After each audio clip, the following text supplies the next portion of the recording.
हाँ तो मित्रों शुरू करते हैं क्वेश्चन नंबर 21। ये है सिविल सर्विस मेंस एग्जामिनेशन आया हुआ क्वेश्चन जो कि आया था 2006 के एग्जाम में 20 नंबर के लिए। तो रीड करते हैं क्वेश्चन क्या है। 0.8 kilogram metal bar kept initially at 1500 degree Celsius is removed suddenly from an oven and quenched by immersing it in a closed tank containing 12 kilogram of water kept initially at 400 degree Celsius.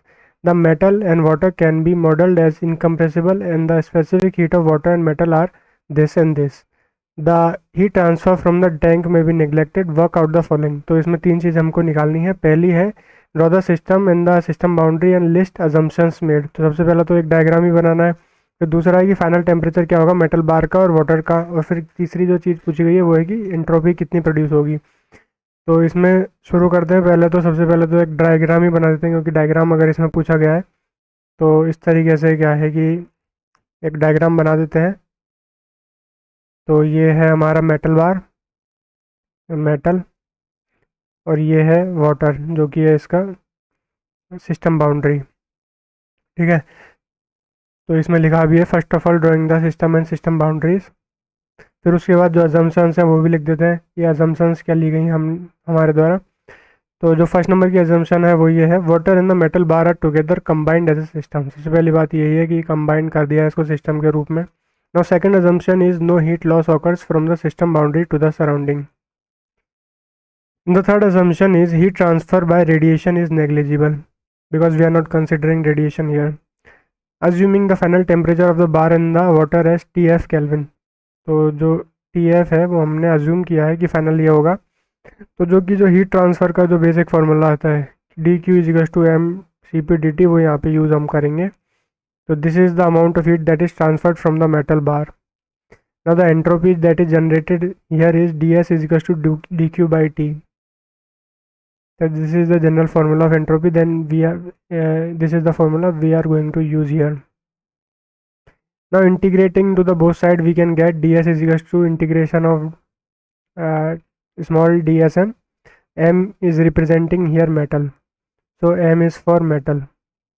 So if we represent here from integrating from 1773 to TF degree Celsius, if we put the value of dq here, mass of metal into cp of metal into dt divided by t, we can get the change in entropy of metal. So this is change in entropy of metal.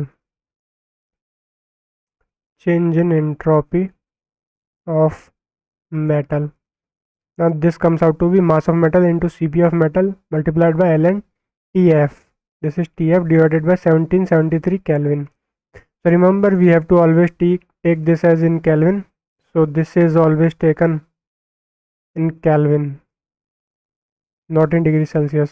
Similarly, the entropy change for the water could also be calculated. So by doing the same procedure, we can get the change in entropy of water. So delta SW is equals to mass of water into specific heat of water into ln TF by 673 Kelvin. Now heat lost by the metal bar is taken by the water, as we have seen that the system boundary is insulated. So whatever the heat is given from the metal is taken by the heat water. So just we apply this equation here, mass of metal into cp of metal multiplied by tf minus 1773 should be equal to mass of water into cp of water into tf minus 673 Kelvin. So from this formula we can get tf, and this is the value that is asked in the question, that what is the final temperature. So we can get the final temperature as 681.702 Kelvin. Now the third thing that is asked in the question is the total entropy changes. Now what is the total entropy change? So first of all we have to find what is the total entropy change in the metal bar. So earlier we have calculated the equation through which we can calculate what should be the total entropy change in the metal. So it comes out to be 0.8 multiplied by 0.5 into ln 681.702 divided by 1773. This comes out to be minus 0.303 kilojoule per Kelvin. And the change in entropy of water comes out to be 12 multiplied by 4.18 into ln 681.702 divided by 673. That comes out to be 0.563 kilojoule per Kelvin. Hence, if we add both of them, we can get the total entropy change of the system, that comes out to be delta Sm plus delta Sw is equal to 0.18 kilojoule per Kelvin. And we know that the entropy change is given by delta S plus integration of dq by t is total entropy generated in the system, and here the total heat exchange with the surrounding is 0. So the heat exchange by the surrounding is 0, so we can get the total entropy generated is generally delta S, that is 0.18 kilojoule per Kelvin. So this was the solution for these questions. Thanks for watching. See you next time.